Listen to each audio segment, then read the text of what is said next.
ওরে গোলামের ঘরে গোলামেরা তোকে লজ্জা আমি কষ্ট করতে করতে মরতে আছি। আর এক গোলাম আছে সারাদিন জুয়া খেলবে, ঘুরবে ফেরবে, কিস্তির টাকা কেনা দেবে? এই বাচ্চা বাচ্চা খুদ বাচ্চা বাচ্চা খাওয়ানো লাগে পোলামাই যাবো। যাই একটু পাশের বাড়ির ভাবির সাথে একটু কথা বলে আসি। ভাবি গো, ভালো আছেননি? কি করেন? না রে ভাবি, ভালা নাই। এক গোলাম কাম কাজ করে না, জানেন তো সব। কিস্তি টেলাই বেড়ারাই আমার লগে চিল্লাচিল্লি করে, বলে একটার মুখে খানা দিতে পারি না। বইয়েন ভাবি, বইয়েন, আমি বইয়েন। ভাবি সবই তো জানি, এখন কি করবেন? আপনার তো একদিক থেকে আপনার ছেলেটা অনেক মেধাবী। হ্যাঁ ভাবি, এই কারণেই তো আসি, নাহলে এই গোলামের ঘরে গোলামের সংসারকে আমি করতাম। এই ছেলের লগেই তো আমি আসি। ছেলেরা স্কুলে ভালো লেখাপড়া করে, ঘরে সবসময় পড়ে। আমি এখনও দেখে এসেছি যে লেখাপড়া করতে আছে ঘরে বইয়ে। আমরা তো মূর্খ সুরক্ষ মানুষ, বুঝি না কিছু। ভাবি আপনার ছেলে তো সবসময় পড়ে, সেটার একটা প্রমাণ নেন। কীভাবে ভাবি কি প্রমাণটা নেওয়া যায়? ও কি সত্যিই করে নাকি কি শয়তানি করে, এটা তো বোঝার দরকার আছে ভাবি। এটা কীভাবে নেওয়া যায় ভাবি? আপনার ছেলেকে একটা প্রশ্ন জিজ্ঞেস করবেন। কি প্রশ্ন?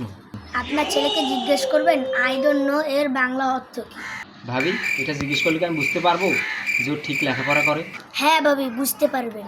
আচ্ছা ভাবি, তাহলে আপনি বাসায় যান, আমি তাহলে ওর এই কথাটা জিজ্ঞাসা করি কি বলে আমি শুনি। আমি তাহলে আপনার সাথে বিকেলে কথা বলতে আসবো। বাবা ফাদ্দিল, লেখাপড়া করছো? ঠিক মতো পড়তেছো বাবা? তার গাছে তোতার পাখি ডালিম গাছে মো। হ্যাঁ আম্মু, পড়ালেখা করতেছি মন দিয়ে। এত এত ডাকি তবু কথা কেউ না কেন বউ।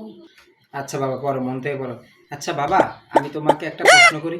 কি আম্মু, কি প্রশ্ন বলো তো? আচ্ছা বাবা বলো তো, আই ডোন্ট নো এর বাংলা অর্থ কি? আই ডোন্ট নো এর অর্থ জানি না। গোলামের ফুট গোলাম, কেমনে জানবি? মন থেকে লেখাপড়া করস না, ওইসব বাপটার মতো। ওই গোলামের ফুট, তোরে খাওয়াই আমার কোনো লাভ হয়? তোর কারণে আমার জীবনটা, এই সংসার আমি শেষ করি। আম্মু, আই ডোন্ট নো এর অর্থ হইলেও আমি জানি না।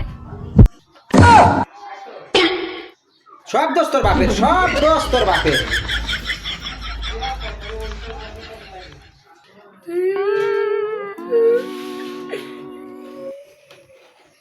হ্যালো বন্ধুরা, ইংরেজির বাংলা অর্থ না বুঝে ছেলে মেয়েদেরকে এভাবে মারবেন না।